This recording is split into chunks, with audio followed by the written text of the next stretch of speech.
we were in church listening to a sermon, and somebody came in and whispered something to the man, to the minister, and he stopped what he was talking about, and he said, "I'm sorry to tell you, but we are now at war with Germany."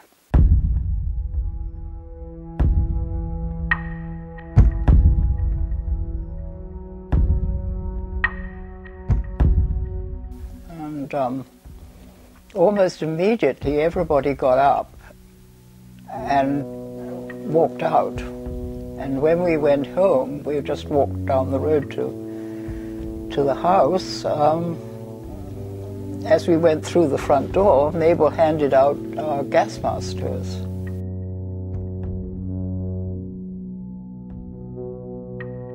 When I was 15, 16 or before that, my mother and father used to travel once a year to collect alpines. They had a special permission from the Royal Horticultural Society. And there was one year they went to Germany. And when my mother came back, she talked a little bit about what was happening. And she said they had attended one of Hitler's huge great rallies, and she said it was absolutely terrifying.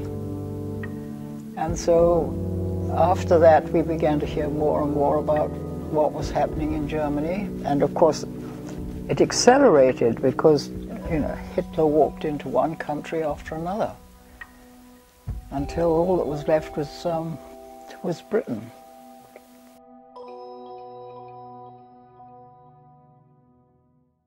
Pretty well, when I left school, everybody had to do something, and the things that were women, you could go into the army, the ATS, or the Navy, which was the Wrens, or the RAF, and I was attached to one of the majors there as a sort of gopher, you know, go do this, do that, type this, type that, so, and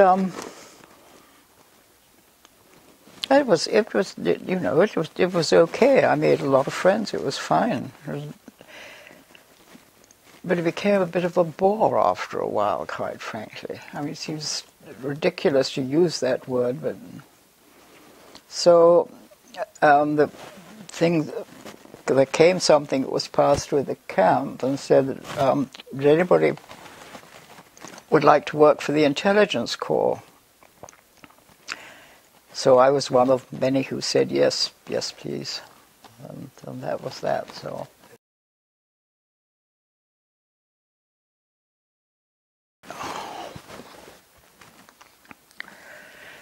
Yeah, well, as I said, I was very young, and I knew about anatomy a little bit, but anyway, going around it with intelligence, a whole lot of information had to be given out too, you know, very quietly. And so I would go into a camp, probably a smaller camp with a gun crew or something like that, and set up training films for them in the morning. And but one lot I had to give was on VD, and it was very explicit.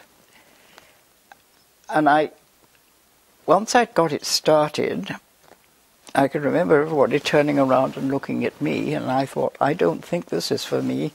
So I handed over the whole operation to the sergeant, and I said, I'm sure you can manage this, you just press this and you press that. And I went out. They came just like some horrible, somebody described them as bats. They came in terrific formations, these huge great things. And then they'd just drop all their bombs. And you could hear it coming. And then they had the first of the rockets, or which were the buzz bombs, which looked like a rocket, but it had an engine in it, and it went it went sort of boop, boop, boop, boop, boop, boop, boop, and they could fly fairly low, so the RAF couldn't really get at them. But directly the engine cut out, then they would go down. So you would hear these things going over, and you'd think, you'd say, go on, go on, go on.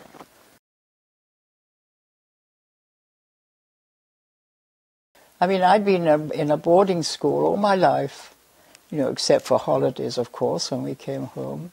A very sheltered existence. No boys except the friends we met in the summer holidays and things like that.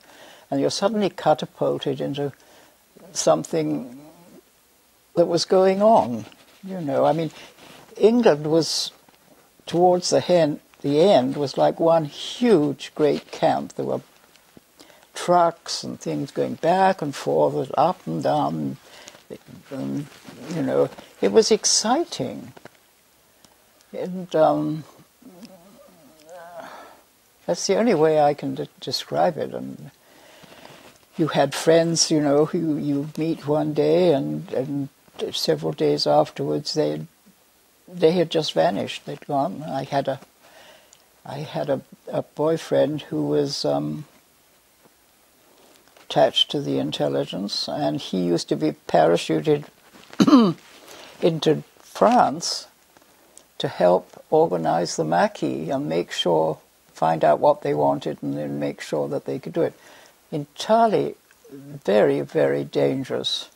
Well, suddenly he wasn't there anymore. You never knew whether he'd been captured or what had happened to him.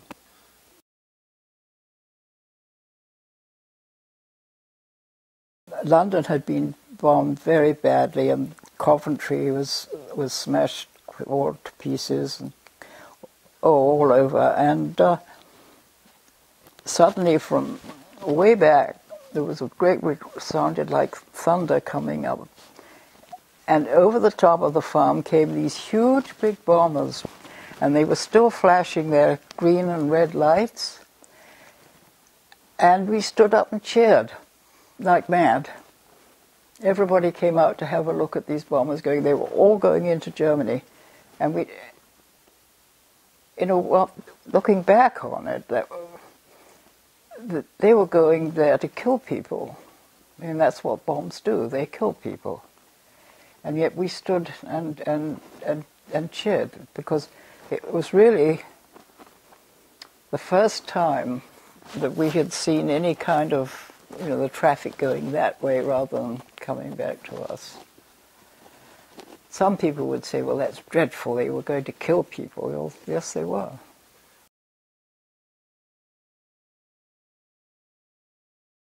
So there was I, waiting at the church, as they say, round and round with my uncle, my father's brother.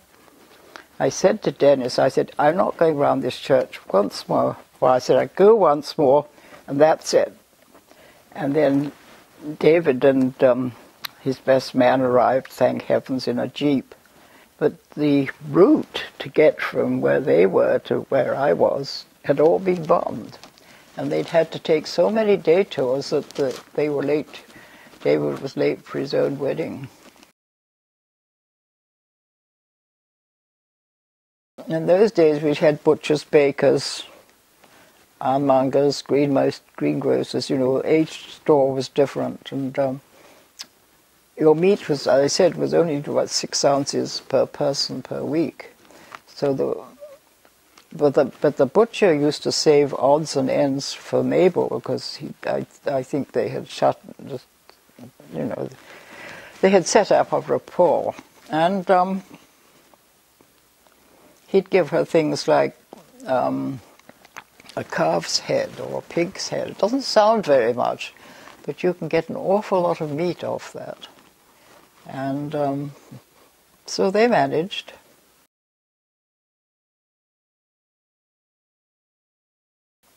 We travelled on the Queen Mary, and there were about 4 wives and their children to each cabin, as far as I can remember. It was very, very rough. We weren't allowed on deck.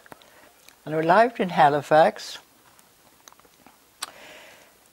and there were thousands of war brides and their children, and they were all put onto trains going to various destinations. Well, the train that was going through to Vancouver, they had run out of space, so they managed to get some older cars which had been standing at that time. They were filthy. And that's what we travelled in. There was no proper air conditioning, so the sparks and everything from the engine, because we were still on good old coal, used to come in through the windows. Occasionally the train would stop. In the prairies, it seemed to me, always, and it would be just a station and a silo. I didn't know I didn't know what that was at the time. And one electric light bulb somewhere up here, and a woman would get out with with her luggage and her child. No one to meet her, no one. And then the train would just go on its way.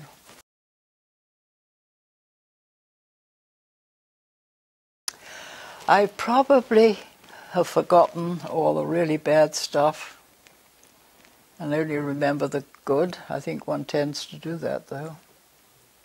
It changed the whole course of life in England, and things were never quite the same. In some cases, for the better, but the hurt and the disruption, and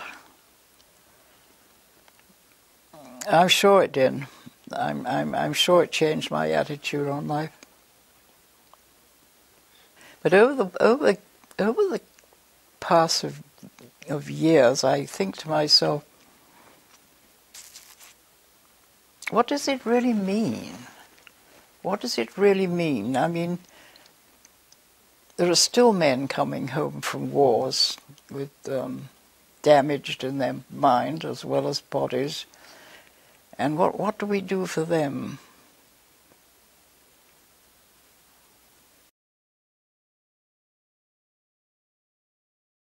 My first cousin, Peter, who I was very fond of, he got shot down at the end of the war, just doing a sort of, he was over the North Sea, really.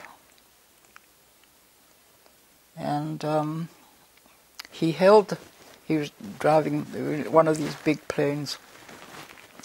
He got hit by a hit and run fighter out of Germany.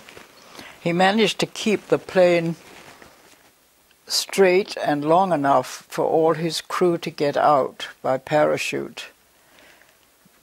But by the time the last one had gone, it was too late for him, and it just took him straight down. So, and I always thought to myself, and that was just before the last of the war, what a waste. What a terrible, terrible waste. It doesn't seem to solve anything. We seem to be repeating the same old stories, if you like, and I don't know. And I guess people would call me a pacifist. I am. I do think, though, looking back on it, it's become history now. It's in the history books, and my grandchildren, it won't mean anything to, or great-grandchildren, it won't mean anything to them. But I think that the civilian population and all they went through tends to be forgotten when you read about history.